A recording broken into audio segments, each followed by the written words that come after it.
প্রতারক বা ধূর্ত ব্যক্তিকে একবার বিশ্বাস করা গেলেও বারবার বিশ্বাস করতে নেই। আর এই দুনিয়ায় চলতে হলে সর্বপ্রথম আপনাকে মানুষ চিনতে হবে। যদি আপনি মানুষ চিনতে না পারেন তাহলে আপনি সুখ শান্তি সবকিছু থেকেই বঞ্চিত হবেন। মানুষ পদে পদে আপনার ক্ষতি করবে। আজকের এই ভিডিওটি ছোট্ট একটি গল্প দিয়ে শুরু করব। অবশ্যই মনোযোগ সহকারে শেষ পর্যন্ত দেখুন, আশা করি অনেক কিছু জানতে পারবেন। এক বনে এক সিংহ থাকত। সে সেখানকার রাজা ছিল, আর সে মন্ত্রী হিসাবে বেছে নিয়েছিল এক ধূর্ত শিয়ালকে। বনের শাসন ব্যবস্থা বেশ ভালোভাবেই চলছিল। এভাবে করে বেশ কয়েক বছর চলার পর সিংহ বেশ বৃদ্ধ হয়ে গেল। আর এই বৃদ্ধ হওয়ার কারণে সে আর তেমনভাবে চলাফেরা করতে পারত না, যার ফলে শিকার করতেও যেতে পারত না। বেশিরভাগ ক্ষেত্রেই সেই সিংহ তার গুহায় চুপচাপ এক জায়গায় বসে থাকত। প্রথম দিকে শিয়াল বনের রাজা অর্থাৎ সিংহকে এদিক ওদিক থেকে শিকার ধরে এনে দিত, যার ফলে তার দিন চলে যাচ্ছিল।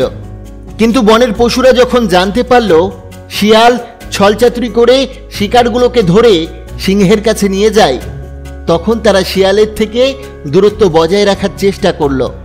এভাবে ধীরে ধীরে শিয়ালের শিকার ধরে আনা প্রায় বন্ধ হয়ে গেল।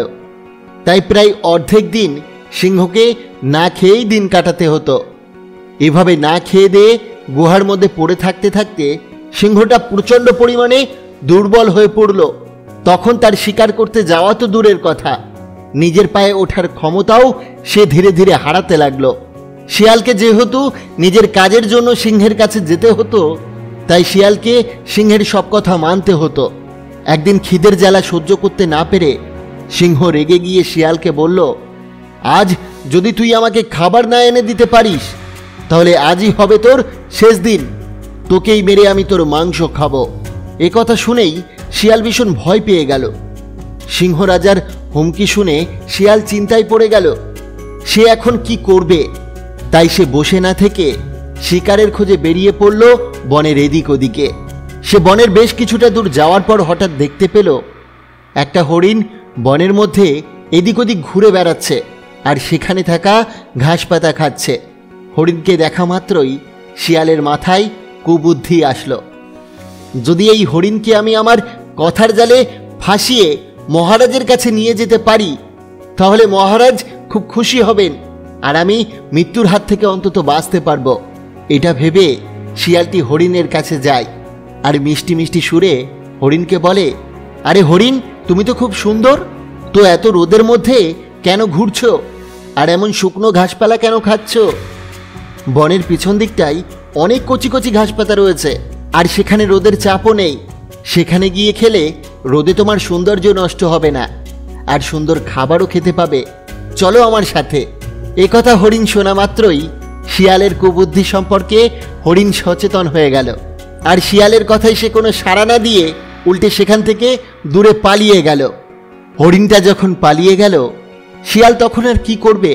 মনের দুঃখে বাধ্য হয়ে সে আবার বনের মধ্যে এগিয়ে যেতে লাগলো, যদি অন্য কোনো শিকার পাওয়া যায় এই আশায়।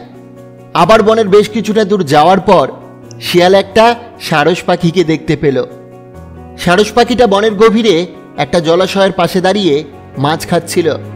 সেই সারস পাখিকে দেখে শিয়াল আবার মাথায় ফন্দি আঁটল যে কিভাবে নিজের কথার জালে সেই সারস পাখিকে ফাঁসিয়ে মহারাজের কাছে নিয়ে যাওয়া যায়, যাতে মহারাজের খিদেও মেটে আর নিজের জীবনটাও বাঁচে। একথা ভাবনা চিন্তা করে শিয়ালটি গুটি গুটি পায়ে সারস পাখিটার দিকে এগিয়ে গেল, আর পাখিটিকে বলল, কি হে সারস ভাই, কেমন আছো? তোমাকে তো দেখতে আজ খুব সুন্দর লাগছে, অনেক শিকার পেয়েছো বুঝি আজ? শিয়ালের এমন মিষ্টি মিষ্টি কথা শুনে সারস পাখি শিয়ালের বদ মতলবটা বুঝে যায়, আর সঙ্গে সঙ্গে সে সেখান থেকে উড়ে পালিয়ে যায়। এবারও শিয়াল শিকার ধরার সুযোগটা হাতছাড়া করে ফেলল।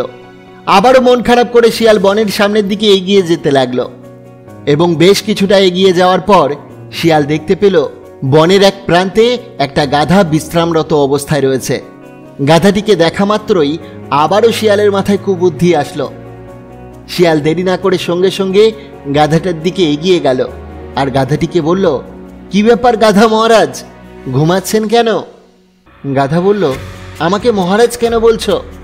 শিয়াল তখন বলল, তুমি তো আমাদের আগামী দিনের মহারাজ, কারণ আমাদের সিংহ মহারাজ বৃদ্ধ হয়ে গেছে, সে আর চলতে ফিরতে পারে না।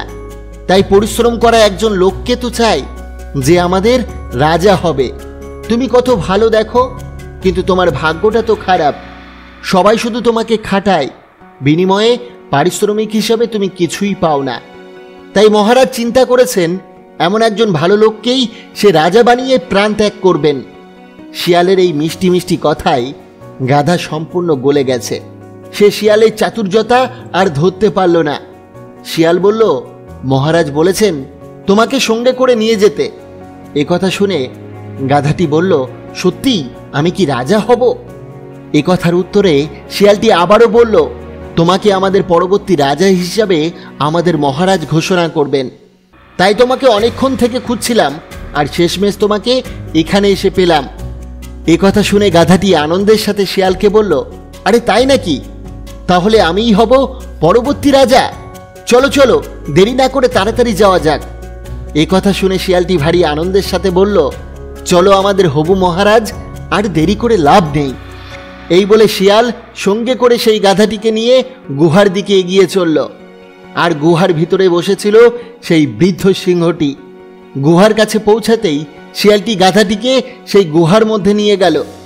গাধাটি গুহার ভিতরে ঢুকতেই সিংহ নিজের থাবা দিয়ে গাধার মাথাটা ধরতেই একটা কান ছিঁড়ে গেল, আর অপর একটি কানে প্রচণ্ড আঘাত পেয়ে গাধাটি গুহা থেকে ছুটে পালিয়ে গেল। গাধাটি সেই মুহূর্তে বুঝতে পেরেছিল যে তার প্রাণ সংকট আছে, তাই সে নিরাপদ স্থানে চলে গেল। এই পরিস্থিতি দেখে শিয়াল পুনরায় ছুটে সেই গাধার কাছে গেল। গাধার কাছে গিয়ে শিয়ালটি বলল, আরে তুমি পাগল নাকি? আমি তো তোমাকে বললাম মহারাজ তোমাকে পরবর্তী রাজা করতে চায়, আর যদি তোমার কান দুটো সেখানে থাকে তাহলে রাজার মুকুট তুমি পরবে কিভাবে? তাই তো মহারাজ তোমার কান দুটোকে আগে সরাতে চেয়েছিলেন। তোমার কান দুটো যদি থাকে তাহলে রাজার মুকুট কি তুমি পরতে পারবে? তুমিই একবার ভেবে দেখো। এমন ধরনের ছলচাতুরি কথাবার্তা বলে শিয়াল আবারও বুঝিয়ে সুঝিয়ে গাধাকে সিংহের গুহায় পুনরায় নিয়ে আসলো।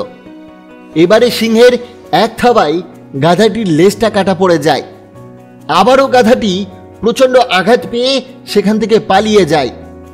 এরপর আবারও শিয়াল আসে আর গাধাটিকে বলে, তুমি আবারও সেই একই ভুল করলে। আরে যদি তোমার লেজ থাকে তাহলে তুমি সিংহাসনে বসবে কি করে? তাই তো মহারাজ এবার লেজটাকে সরিয়ে দিল যাতে তুমি সিংহাসনে বসতে পারো। ঠিক আবারও এই ধরনের ছলচাতুরি কথাবার্তা বলে আবার গাধাকে রাজা বানানোর লোভ দেখিয়ে সেই গুহার মধ্যে নিয়ে গেল। নির্বোধ গাধাটি বুঝতে পারল না যে সে আর ফিরবে না। রাজা হওয়ার লোভে সেই গুহার মধ্যে চলে গেল, কিন্তু এবার আর তার প্রাণ রক্ষা হলো না। সিংহ তার সর্বশক্তি দিয়ে আক্রমণ করলো সেই গাধার উপর, আর সিংহের আক্রমণে গাধাটি ক্ষতবিক্ষত হয়ে সেখানেই লুটিয়ে পড়ল। তারপর বহুদিন না খেয়ে থাকা সিংহটি হামলিয়ে পড়ল সেই গাধাটার উপর আর হাউমাউ করে খেতে থাকলো। সব মাংসগুলো যখন নিজেই শেষ করে দিতে লাগলো, তখন শিয়াল একটু মাংস পাওয়ার লোভে সিংহটিকে বলল, মহারাজ গাধার মাথাটা আমাকে দেন, ওটা আমি সুন্দর করে সাজিয়ে নিয়ে আসি, যা আপনার খুব ভালো লাগবে। শিয়ালের কথা শুনে সিংহটি গাধাটির মাথা শিয়ালকে দিল। তখন শিয়াল মাথার ভেতর থেকে ব্রেনটা বার করে মহা আনন্দের সাথে খেয়ে নিল। তারপর মাথার অবশিষ্ট অংশ সাজিয়ে গুছিয়ে সিংহের কাছে পরিবেশন করল। মাথার মধ্যে ব্রেনটা খুঁজে না পেয়ে সিংহ রেগে গিয়ে শিয়ালকে বলল, আবে মাথার ভিতরে গাধার ব্রেনটা কোথায় গেল? এ কথা শুনে শিয়ালটি হাসতে হাসতে বলল, মহারাজ এই গাধার মাথায় যদি সত্যি ব্রেন থাকতো তাহলে কি বারবার বোকার মতো আমার কথাই ভুলে গিয়ে আপনার কাছে আসতো? বন্ধুরা, মানুষ চিনতে আজকের এই স্টোরি থেকে শিক্ষণীয় 3টি কথা সর্বদা মনে রাখবেন। নাম্বার 1, হঠাৎ করে কোনো ব্যক্তি যদি আপনার সাথে মিষ্টি মিষ্টি কথা বলে তাহলে বুঝতে হবে তার কোনো খারাপ মতলব রয়েছে বা কোনো স্বার্থ রয়েছে।